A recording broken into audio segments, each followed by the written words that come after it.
नमस्कार दोस्तों, मेरे चैनल में आप सभी का एक बार फिर से स्वागत है। कैसे हैं आप लोग? आशा करती हूँ आप सब स्वस्थ और सुरक्षित होंगे। अजा एकादशी आने वाली है, तो यह व्रत इस वर्ष 10 सितंबर को रखी जाएगी 2023 में। और अजा एकादशी की व्रत कथा सुनना बहुत जरूरी होता है, तो इस दिन आप व्रत कथा जरूर सुने। अगर आप व्रत हैं तो पूजा के समय सुने, अगर व्रत नहीं है तो आप कभी भी सुन सकते हैं या पूजा में सुन सकते हैं। ऐसा माना जाता है कि इस कथा को सुनने से 1000 अश्वमेध यज्ञ के बराबर फल की प्राप्ति होती। तो आइए चलिए कथा सुनते हैं। पौराणिक काल में भगवान श्री राम के वंश में अयोध्या नगरी में एक चक्रवर्ती राजा हरिश्चंद्र नाम के एक राजा हुआ करते थे। राजा अपनी सत्यनिष्ठा और ईमानदारी के लिए प्रसिद्ध थे।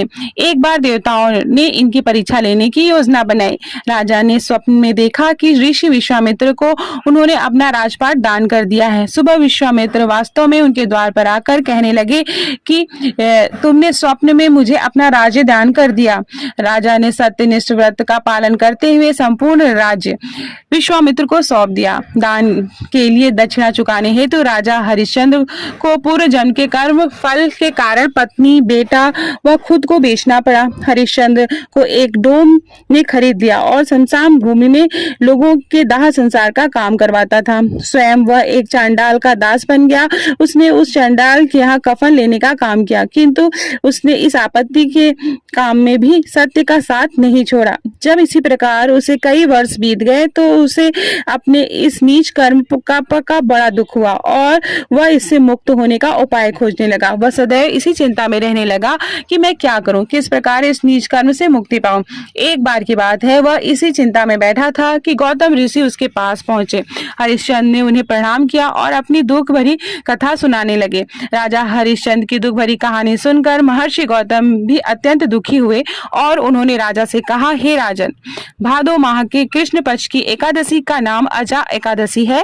तुम उस एकादशी का विधान पूर्वक व्रत करो तथा रात्रि को जागरण करो, इससे तुम्हारे सभी पाप नष्ट हो जाएंगे। महर्षि गौतम इतना कहकर आलोप हो गए। अजा नाम की एकादशी आने पर राजा हरिश्चंद्र ने महर्षि के कहे अनुसार विधान पूर्वक उपवास और रात्रि जागरण किया। इस व्रत के प्रभाव से राजा के सभी पाप नष्ट हो गए।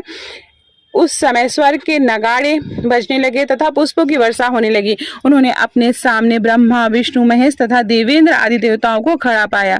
उन्होंने अपने मृतक पुत्र को जीवित तथा अपनी पत्नी को राजसी वस्त्र और आभूषण से परिपूर्ण देखा। व्रत के प्रभाव से राजा को पुनः अपने राज्य की प्राप्ति हुई। वास्तव में एक ऋषि ने राजा की परीक्षा लेने के लिए यह सब कौतुक किया था, परंतु अजा एकादशी के व्रत के प्रभाव से ऋषि द्वारा रची गई सारी माया समाप्त हो गई और अंत समय में हरिश्चंद्र अपने परिवार सहित स्वर्ग लोक को प्राप्त हुए। हे राजन, यह सब अजा एकादशी के व्रत का ही प्रभाव है। जो मनुष्य उस उपवास को विधान पूर्वक करते हैं तथा रात्रि जागरण करते हैं, उनके सभी पाप नष्ट हो जाते हैं और अंत में वह स्वर्ग को प्राप्त होते हैं। इस एकादशी व्रत की कथा के श्रवण मात्र से ही अश्वमेध यज्ञ के फल की प्राप्ति हो जाती है। तो चलिए प्रेम से बोलिए जय श्री हरि, ओम जय जगदीश हरे की आरती इसके बाद जरूर सुने। बहुत बहुत धन्यवाद ये वीडियो देखने के लिए।